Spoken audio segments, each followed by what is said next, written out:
বৃষরাশি, বৃষলগ্ন, Taurus সাইনের জাতক জাতিকাদের ক্ষেত্রে শনি মার্গী হওয়ার ফলস্বরূপ অর্থাৎ স্যাটার্ন রেট্রোগ্রেড হওয়ার কারণে আগত প্রায় 7-8 মাস অর্থাৎ এই যে 28শে নভেম্বর 2025 থেকে 2026-এর 27শে জুলাই পর্যন্ত সময় আপনাদের ক্ষেত্রে ঠিক কেমন অতিবাহিত হবে সে বিষয়ে প্রতিবেদনে আমরা বিস্তারিত আলোচনায় থাকব। আলোচনাটি অত্যন্ত গুরুত্বপূর্ণ হতে চলেছে, তার কারণ বর্তমানে শনি মহারাজ কিন্তু আপনাদের ক্ষেত্রে আপনাদের লাভভাবে গোচর করছেন। সেখানেই তিনি এতদিন বক্রী ছিলেন বৃহস্পতির নক্ষত্র পূর্ব ভাদ্রপদ নক্ষত্রে, সম্প্রতি তিনি মার্গী হয়েছেন এবং এই সময়কালীনে শনি তিনবার নক্ষত্র গোচর করবে। প্রথমে পূর্ব ভাদ্রপদ, তারপর উত্তর ভাদ্রপদ, তারপর রেবতী নক্ষত্রে।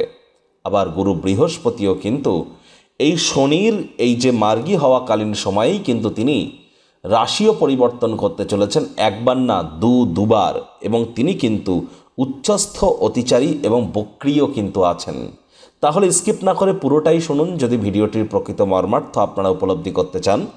পরিশেষে যেমন প্রতিকার নিয়ে আলোচনায় আমরা থাকি তেমনটি তো আছি। আলোচনাটি ইন জেনারেল হবে, অর্থাৎ এই পৃথিবীতে যতজন বৃষভ রাশির জাতক জাতিকা আছেন আলোচনাটি তাদের প্রত্যেকের জন্য। আপনি চাইলে আপনার ব্যক্তিগত গণনা আপনার ন্যাটাল চার্টের সাথে আপনার প্ল্যানেটারি ট্রানজিটের চার্টকে একসাথে কম্বাইন করিয়ে এনি টাইম আমাদের দ্বারা করাতেই পারেন। এর জন্য স্ক্রিনে আমরা নাম্বার দিয়ে থাকি।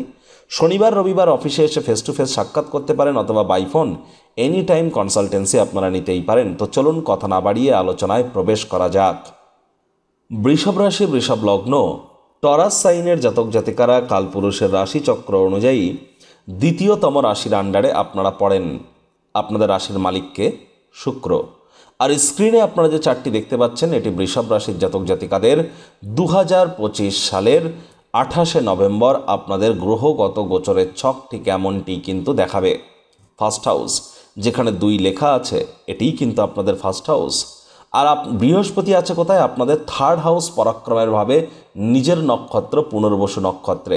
কেতু আছে আপনাদের সুখভাবে পূর্ব ফাল্গুনী নক্ষত্রে, আপনাদের রাশির মালিক শুক্রের নক্ষত্রে। রাহু নিজের নক্ষত্র শতবিষায়। আর শনি মহারাজ অবস্থান করছেন আপনাদের লাভভাবে, তিনি বৃহস্পতির নক্ষত্র পূর্ব ভাদ্রপদ নক্ষত্রে। 2026 সালের 20শে জানুয়ারি তিনি নিজের নক্ষত্র উত্তর ভাদ্রপদে গোচর করবেন। আর 17ই মে তিনি গোচর করে যাবেন কোথায়? বুধের নক্ষত্র রেবতী নক্ষত্রে। আর শনির কিন্তু এই যে সময় অর্থাৎ এই যে 28শে নভেম্বর থেকে 27শে জুলাই 7-8 মাস তিনি যে মার্গী থাকতে চলেছেন এটি যেমন গুরুত্বপূর্ণ, ঠিক তেমনই আর মাত্র 1.5 থেকে 2 বছর তারপরই কিন্তু আপনাদেরও 7.5 শুরু হয়ে যাবে। তাহলে শনির 7.5 শুরু হওয়ার আগের অন্তিম এই যে 1.5-2 বছর এটি আপনাদের সঠিকভাবে ইউটিলাইজ করা উচিত যদি আপনারা তার পরবর্তী 7.5 বছরকে সঠিকভাবে আপনাদের নিজেদের ফরে রাখতে চান। দেখুন, প্রথমত শনি মহারাজ কর্মফলদাতা, ন্যায়াধীশ, দণ্ডাধিকারী। তাহলে কর্মফলদাতা, যেমন কর্ম করবেন তেমন ফল পাবেন। কর্মাণ্যেবাধিকারস্তে মা ফলে শোকাদাচনা মা কর্মফল হেতু ভূর্মাতে সংঘহস্ত কর্মাণী। আবার শনি মহারাজ কর্মফলদাতা হওয়া সত্ত্বেও তার ক্ষেত্রে দেবতা হওয়া সত্ত্বেও শনিকে কিন্তু আমরা নেগেটিভ প্ল্যানেট হিসাবে আখ্যা দিয়েছি বৈদিক জ্যোতিষে। আবার লাল কিতাবে পণ্ডিত রূপচাঁদ যোশীজি শনি রাহু কেতুকে কিন্তু তিনি পাপীয় কাটলি বলেছেন, সেখানেও কিন্তু নেগেটিভ প্ল্যানেট হিসাবে আখ্যা দেওয়া হয়েছে। তবে শনি সাধারণত যে গৃহে বসেন সেই গৃহকে তো তিনি মজবুতি প্রদান করেন। তবে শনি মহারাজের 3টি দৃষ্টি আছে, তৃতীয়, সপ্তম এবং দশম দৃষ্টি। এই 3টি দৃষ্টি যে গৃহে আরোপিত হয় সেই গৃহে তিনি নেগেটিভ ইম্প্যাক্টই প্রদান করেন। আর রাহুকে শনির এজেন্ট বলা হয়েছে, শাস্ত্রে বলা হয়েছে শনিবৎ রাহু কুঞ্জবৎ কেতু। তাহলে রাহু সর্বদাই শনির ন্যায় আচরণ করে। আর শনি যেহেতু একটি রাশি থেকে আরেকটি রাশিতে গোচর করতে 2.5 বছর টাইম নেয়, সবথেকে ধীর গতির গ্রহ, ধীর গতিতেই ফলাফল দিয়ে থাকে, শনায়ে অর্থাৎ ধীর গতির। আর দেখুন, শনি মহারাজ বর্তমানে আপনাদের লাভভাবে গোচর করছেন, সেখান থেকে তৃতীয় দৃষ্টি দিয়ে আপনাদের রাশিকে দেখছেন, পূর্ণ দৃষ্টি দিয়ে আপনাদের ত্রিকোণ ভাবকে দেখছেন এবং অন্তিম দৃষ্টি দিয়ে আপনাদের অষ্টম ভাবকে দেখছেন। শনি বক্রী থাকার কারণে অনেক বৃষভ রাশির জাতক জাতিকাদের কিন্তু আমরা লক্ষ্য করেছি যে ভাগ্যের পূর্ণ সমর্থন আপনারা হয়তো পেয়ে উঠছিলেন না। আপনাদের মধ্যে অনেকেরই হয়তো বয়সে বড় ব্যক্তিবর্গের সাথে সম্পর্কের অবনতি হচ্ছিল, আপনাদের মধ্যে অনেকেরই শরীর স্বাস্থ্যের অবনতি হয়েছে, বা কেউ না কেউ আপনাদেরকে বদনামের ভাগিদারি করার চেষ্টা করেছে। বা আপনাদের মধ্যে কারোর ক্ষেত্রে আলসেমি ভাব হয়তো কাজ করেছে। আবার অনেকের পেটের সমস্যা, বদহজমের প্রবলেম বেড়ে গিয়েছে। অনেকে ট্রেডিং বা স্টক মার্কেট, ক্রিপ্টো মার্কেটে বা কারেন্সি মার্কেটে বড় ধরনের লোকসানের সম্মুখীন হয়েছেন। অনেকের ক্ষেত্রে প্রেমের জীবনে আমরা একাধিক বাধা বিপত্তি পরিলক্ষিত করেছি। যারা স্কুল লাইফে পড়াশুনো করছেন তাদের হয়তো মনের মতো রেজাল্ট হয়নি, এমনটি অনেকের ক্ষেত্রে হয়েছে। আবার অনেকের ক্ষেত্রে কিন্তু আমরা লক্ষ্য করেছি প্রথম সন্তান সন্ততি গর্ভধারণের ক্ষেত্রে অনেক প্রবলেম কিন্তু এ সময় দেখা দিয়েছে। কারোর ক্ষেত্রে শরীরে চোট আঘাত হয়তো লেগেছে। আবার শ্বশুর বাড়ির সাথে কারোর হয়তো সম্পর্কের অবনতি হয়েছে। স্বামী স্ত্রী আপনাদের মধ্যে অহেতুক তর্ক বিতর্কের মাত্রা হয়তো বেড়েছে। আবার অনেকের ক্ষেত্রে পৈতৃক সম্পত্তি সংক্রান্ত কোনো নেগেটিভ নিউজ প্রাপ্তি করা, বা দীর্ঘকালীন যাত্রা বা দীর্ঘস্থায়ী কোনো যাত্রা বা ভ্রমণ আটকে যাওয়া শেষ মুহূর্তে, এমনটিও কিন্তু ঘটেছে। আবার আপনাদের মধ্যে অনেকেরই মায়ের সাথে সম্পর্কের অবনতি হওয়া, মায়ের সাথে সম্পর্কের অবনতি হওয়া, মায়ের কর্মের অবনতি হওয়া, মায়ের শরীর স্বাস্থ্যের অবনতি হওয়া, এই তিনটির মধ্যে যে কোনো একটি হয়তো আমরা পরিলক্ষিত করেছি। জমি বাড়ি গাড়ি সংক্রান্ত কোনো না কোনো নেগেটিভ নিউজ আপনাদের মধ্যে অনেকেই হয়তো প্রাপ্তি করেছেন। পরিবার পরিজনদের সাথে হয়তো সম্পর্কের অবনতি হয়েছে। ব্যাংকের ব্যালেন্সে হয়তো কিছুটা ঘাটতি আপনারা হয়তো পরিলক্ষিত করেছেন। এবার কিন্তু ধীরে ধীরে পরিস্থিতি আপনাদের ফরেই আসতে চলেছে। প্রথমেই এই যে শনি মার্গী হওয়ার ফলস্বরূপ আপনারা অবশ্যই উপকৃত হবেন, যে আপনাদের আয় ইনকাম বাড়তে চলেছে। একাধিক উৎস থেকে আয় ইনকাম আপনারা বৃদ্ধি করতে পারেন। আয় ইনকামের নতুন পথ আপনাদের সামনে খুলে যেতে পারে। এ সময় বয়সে বড় ব্যক্তি, তাদের দ্বারা আপনারা উপকৃত হতে পারেন এবং তাদের প্রতি রেসপন্সিবিলিটিও কিন্তু আপনাদের বাড়তে চলেছে। বন্ধুবান্ধবদের দ্বারা উপকৃত হতে পারেন। কনফিডেন্স লেভেল আপনারা গেইন করতে চলেছেন, এখানেও কিন্তু আপনারা লাভান্বিত হবেন। তবে শনির কিন্তু তৃতীয় দৃষ্টি আপনাদের রাশিতে থাকছে, যার ফলস্বরূপ আপনাদের বলবো ছোটোখাটো রোগশোক যদি দেখা দেয়, ইমিডিয়েট চিকিৎসকের পরামর্শ আপনারা নিন। নিজে থেকে যেন মেডিসিন কিনে খেতে যাবেন না, মেডিসিনের উপরে নির্ভরশীলতা বেড়ে যাবে। আর রাহু যেহেতু শতবিষা নক্ষত্রে কর্মস্থানে আছে, তাহলে যোগ্য কর্মচারী হয়ে থাকলে প্রমোশন, পদোন্নতি, স্যালারি ইনক্রিমেন্ট আপনাদের হতেই পারে।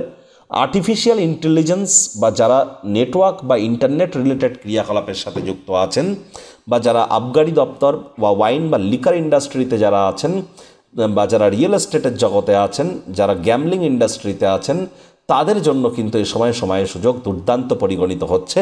সময়ের সুযোগের সদ্ব্যবহার করুন। যোগ্য কর্মচারী হয়ে থাকলে প্রমোশন, পদোন্নতি, স্যালারি ইনক্রিমেন্টও কিন্তু আপনাদের হতেই পারে। তবে দেখুন, শনি মহারাজই তো আবার আপনাদের ভাগ্যপতি তিনি কিন্তু মার্গী হচ্ছেন। তাহলে ভাগ্যের এবার সমর্থন আপনারা প্রাপ্তি করবেন। যে কর্ম করতে যে বাধাগুলি আপনারা প্রাপ্তি করছিলেন, সেই বাধাগুলি এবার কেটে যেতে চলেছে। পিতা বা পিতৃতুল্য ব্যক্তিবর্গের দ্বারা উপকৃত হওয়ার সময় এবার আসতে চলেছে। হায়ার স্টাডিজে বাধা বিপত্তি কেটে যাবে। আবার কিন্তু আপনাদের ক্ষেত্রে শনি মহারাজের যেহেতু পূর্ণ দৃষ্টি ত্রিকোণভাবে এখনও থাকবে, একটি জিনিস কিন্তু স্পষ্ট, যে আপনাদের অবশ্যই খোলামেলা জায়গার খাদ্য খাবার, বাইরের খাদ্য খাবার আপনাদেরকে অ্যাভয়েড করতে হবে। হাইজিন মেনটেন করতে হবে। বাসি খাদ্য খাওয়া থেকে বিরত থাকুন। তা নাহলে পেটের সমস্যা, বদহজমের প্রবলেম, লুজ মোশন, গ্যাস্ট্রিক অম্বলের যে সমস্যা, বুক জ্বালা করা, গলা জ্বালা করা, ভাবা, এগুলি কিন্তু আপনাদের কিন্তু থেকেই যেতে পারে। সাবধান থাকুন। প্রেমের জীবনে ভালোবাসার মানুষের চরিত্র নিয়ে সন্দেহবাতিক হবেন না। প্রথম সন্তান সন্ততি গর্ভধারণ করবার আগে জ্যোতিষতাত্ত্বিক পরামর্শ আপনারা গ্রহণ করুন।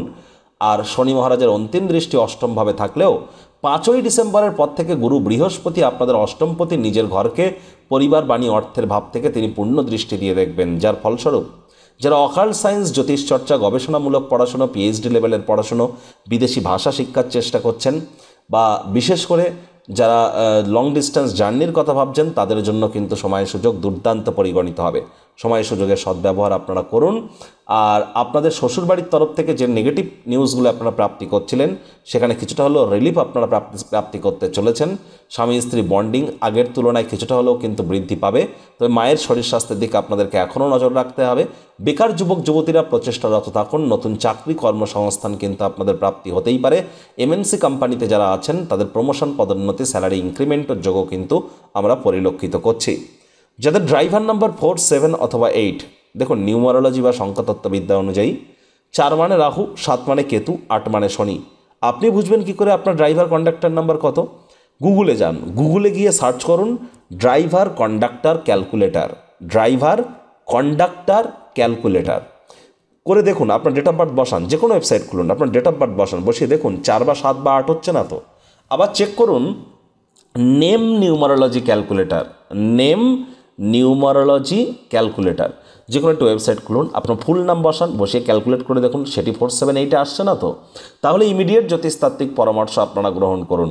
আর যাদের বিশেষ করে মাত্রা অতিরিক্ত মাথার চুল পড়ছে, হেয়ার ফলের ইস্যু আছে এবং স্কিন ড্রাই হয়ে যাচ্ছে, অথবা সময়ের কাজ সময়ে করে উঠতে পারছেন না, এই তিনটি জিনিসের মধ্যে কোনো একটি প্রবলেম যদি থেকে থাকে তাহলে বুঝতে হবে আপনার ন্যাটাল চার্ট বা জন্মছকে শনি দুর্বল অবস্থানে আছে। তাহলে জ্যোতিষতাত্ত্বিক পরামর্শ আপনাদেরকে গ্রহণ করতে হবে। প্রতিকার স্বরূপ আলোচনা করতে গিয়ে আপনাদের বলবো, স্ক্রিনে আপনারা দেখতে পাচ্ছেন শনি মহারাজের বীজ মন্ত্র ওম প্রাং প্রিং প্রং স শনিশ্চরায় নমঃ। সকাল দুপুর সন্ধ্যা 3 বেলা মিলিয়ে 108 বার, অথবা সূর্যের আলো ডুবে যাওয়ার পর 108 বার আপনারা জপ করুন, অত্যন্ত উপকৃত হবেন। শনির তো কোনো প্রতিকার হয় না, তৎসত্ত্বেও বলবো শনিবার করে সরিষার তেল বেগুন খাবেন না, শনিবার করে সরিষার তেল বেগুন লবণ লোহা কিনবেন না, শনিবার করে সাদা রঙের বস্ত্র পরিধান করবেন না। বয়োজ্যেষ্ঠ সিনিয়র সিটিজেন লেবার সম্প্রদায়ের ব্যক্তিবর্গদের সাথে হৃদ্যতাপূর্ণ সম্পর্ক বজায় রাখুন, শনি মহারাজের কৃপা আপনাদের উপরে বর্ষিত হবে, এ বিষয়ে কোনো সন্দেহের অবকাশ নেই। তো বন্ধুরা, প্রতিবেদনটি আপনাদের ঠিক কেমন লাগলো, আপনাদের সুচিন্তিত মতামত আশা করি আপনারা নিচের কমেন্ট বক্সে লিখে জানাবেন।